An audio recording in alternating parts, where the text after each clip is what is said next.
Programme میں ایک بار پھر خوش آمدید ناظرین. سینیٹر شیر علی رحمان صاحبہ ہمارے ساتھ موجود ہیں. سینیٹر صاحبہ, ہم گفتگو کر رہے تھے اور جو آپ نے بات کی حکومت سے الگ ہونے کے حوالے سے, تو میں حکومت سے الگ ہونے کی بات نہیں کر رہا, لیکن ایک جو بات کی جا رہی ہے کہ پارٹی کے اندر مسلم لیگ نون اور پیپلز پارٹی کے درمیان جو ایگریمنٹ تھا اس پر جو عمل درآمد ہے وہ نہیں ہو رہا. دیکھیے, کمیٹیز 2-3 ہیں, پنجاب کی الگ ہیں, فیڈرل الگ ہیں, میں فیڈرل میں ہوں. ہمارے مستقل چلتے رہتے ہیں. بجٹ ہوا پاس اور ہیں بہت ساری چیزیں جو حکومت فارمیشن کے وقت بھی جو وعدے ہوئے تھے وہ پورے نہیں کیے گئے ہیں. لیکن کوalitions اس طرح ٹیمپر ٹینٹرم پہ تو نہیں چلتے ہیں جی. اور ہم بھی ایک مین سٹریم جماعت ہیں, ہماری ان کو ضرورت ہے. ہم نے بھی کوئی ایسی بات نہیں کی جس سے یہ ظاہر ہو کہ ہم کل نکل رہے ہیں. کسی نے آپ سے کہا ہے؟ کیونکہ ہم بہت سارے شوز ایسے کر چکے. ٹھیک ہے, لیکن روز قبل بیرسٹر عقیل ملک صاحب نے ہمارے ہی پروگرام میں یہ کہا ہے کہ اسی پارلیمنٹ کی مدت کے دوران جو 27ویں آئینی ترمیم ہے وہ کسی بھی وقت پیش ہو سکتی ہے. کیا بطور اتحادی جماعت آپ سے کوئی رابطہ ہوا ہے حکومت کا 27ویں آئینی ترمیم کے حوالے سے؟ نہیں بھائی, ایسی کوئی موو ہوگی تو پہلے ہم سے ڈسکشن ہوگا. تو ابھی تو کوئی ڈسکشن نہیں ہوا.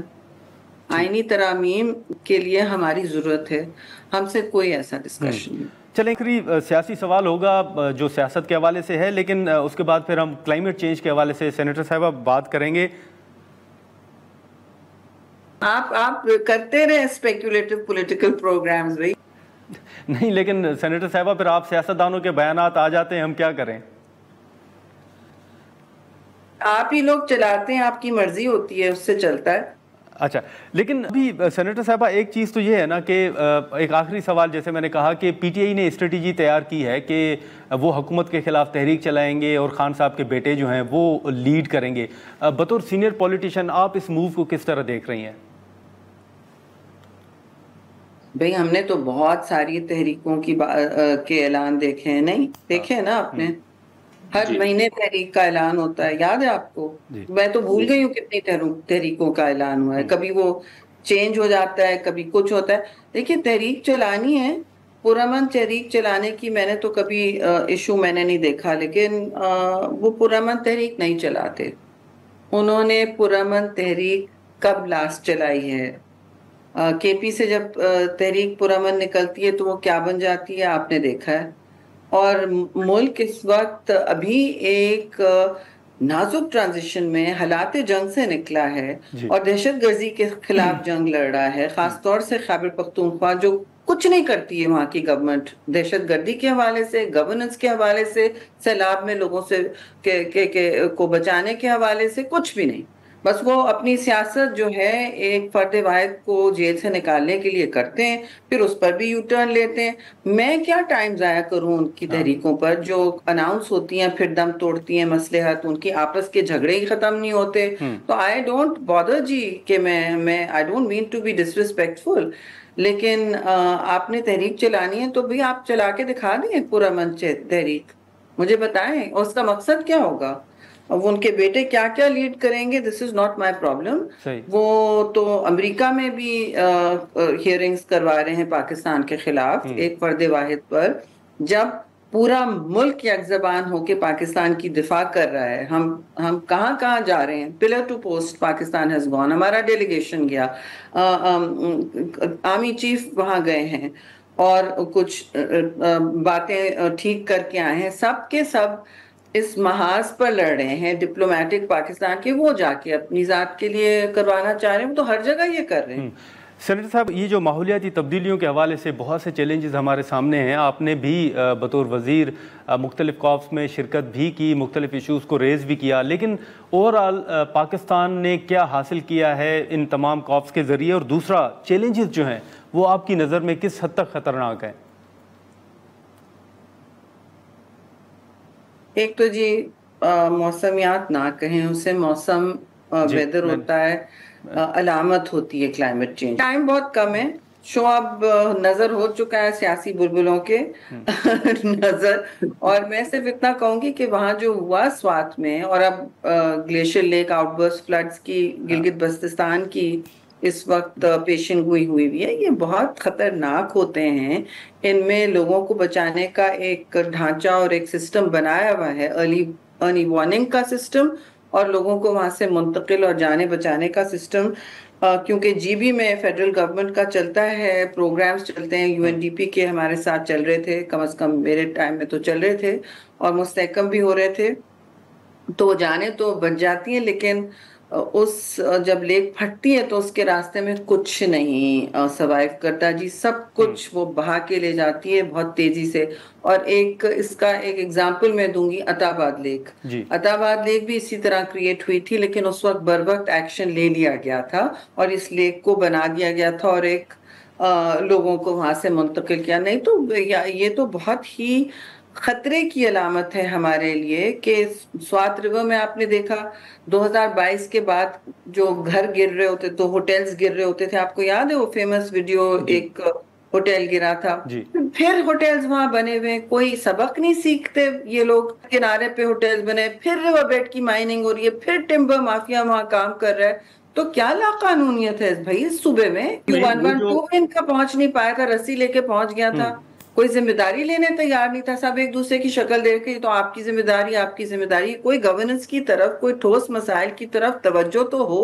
لیکن سینیٹر صاحبہ آپ نے سوات کا نام لیا، اوورآل آپ کی نظر میں یہ جو سینسیٹیو علاقوں کی بات ہوتی ہے، آپ کی نظر میں کون سے حساس علاقے ہیں جن کو خدا نخواستہ زیادہ نقصان ہو سکتا ہے یا ان کو زیادہ خطرہ ہے؟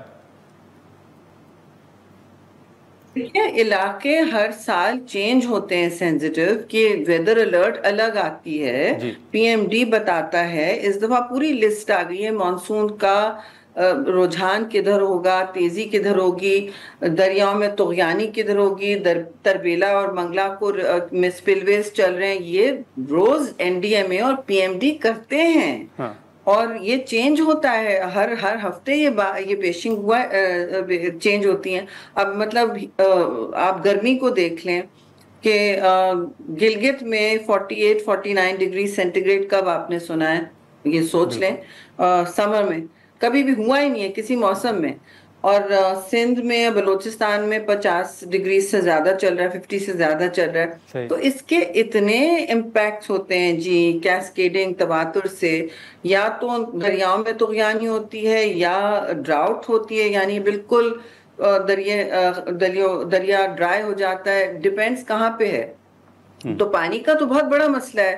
غلط ٹائم پہ زیادہ ہوتا ہے ایک دم بارشوں کی وجہ سے، انسٹیبل ویدر کی وجہ سے، اور انسٹیبل ویدر کلائمیٹ چینج کی وجہ سے ہے. یہ قدرت کا نظام نہیں ہے. قدرت کا نظام ہے تھوڑا بہت، لیکن وہ تو ہم مطلب بچپن سے دیکھ رہے ہیں مانسون کو. یہ حال تو نہیں ہوتا تھا اور نہ ہونا چاہیے، اور ہر ملک میں ہو رہا ہے جی، ہر ملک میں ہو رہا ہے. لیکن پاکستان نمبر 1 ہے کلائمیٹ ولنریبل کنٹریز میں. اس سال 2025 میں جو انٹرنیشنل ایک انڈیکس چلتا ہے، کلائمیٹ رسک انڈیکس، ابھی بھی ہم کہہ رہے ہیں ہم 10 ممالک میں سے. وہ بھائی آپ 10 ممالک میں نہیں، آپ فہرست پہ نمبر 1 ہو تو آپ ایکشن لیں.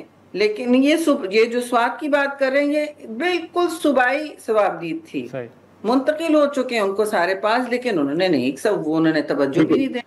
لیکن سینیٹر صاحبہ، یہ جو کلائمیٹ چینج کے حوالے سے ہم بات کرتے ہیں، لیکن پھر تنقید بھی ہوتی ہے کہ جو حال ہی میں اگر آپ دیکھیں بجٹ منظور ہوا تو اب کہا جا رہا ہے کہ کلائمیٹ چینج کی جو منسٹری ہے اس کا بجٹ تقریباً ترقیاتی بجٹ جو ہے وہ 19% جو ہے وہ کم کیا گیا ہے، اور اسی طرح جو گرین پاکستان کا بجٹ ہے وہ بھی کم کیا گیا ہے. تو آپ حکومت کے اس فیصلے سے اتفاق کرتی ہیں؟ نہیں، آپ کو پتہ ہے میں اتفاق نہیں کرتی ہوں. میں نے پہلے ہی اپنی بجٹ سپیچ میں بیان دیا تھا، اس کے بعد بھی دیا تھا، اور پی ایس ڈی پی کی میٹنگ بھی کروائی تھی کلائمیٹ چینج کمیٹی میں، اسٹینڈنگ کمیٹی میں. ٹھیک ہے. جو آپ ہی کے اخبار میں ایکسپرٹس بڑا بیٹھ کے لکھتے ہیں کہ وہ کمیٹی نے کچھ نہیں کیا، ان کو پتہ بھی نہیں ہے کمیٹی نے کیا کیا. سارے پبلک ڈومین میں ہوتا ہے. تو آئی ایم سوری. تو وہاں میٹنگ میں بھی یہ بات پوچھی گئی تو انہوں نے کہا کہ جی جو شاید پلاننگ منسٹری طے کرتی ہے کہ آپ کی جو سال کی سپینڈنگ تھی، آپ نے شاید 70-80% سپینڈنگ نہیں کی ہے، تو آپ کس لیے پیسے رکھے ہوئے ہیں اکاؤنٹ میں اگر آپ کے پاس اہلیت نہیں ہے خرچہ کرنے کی؟ تو ہم پیسے آپ کے کاٹ رہے ہیں. میں نے اس وقت کہا تھا کہ کاٹنے کے بجائے آپ ان کی اہلیت بڑھائیں, کیپیسٹی بڑھائیں. اب ایک فیڈرل منسٹر آ گئے ہیں, وہ شاید کر پائیں گے, کیونکہ میرے ٹائم میں تو سب خرچ ہو گئے تھے اور ہم نے اور منسٹریز کو بھی دیے تھے, فلڈ بھی آیا تھا, سب ری پرپز بھی ہو گئی تھی, گرانٹس اینڈ لونز. خیر وہ ایک دوسری کہانی ہے, اس پر میں نے بہت آبجیکشن کیا تھا.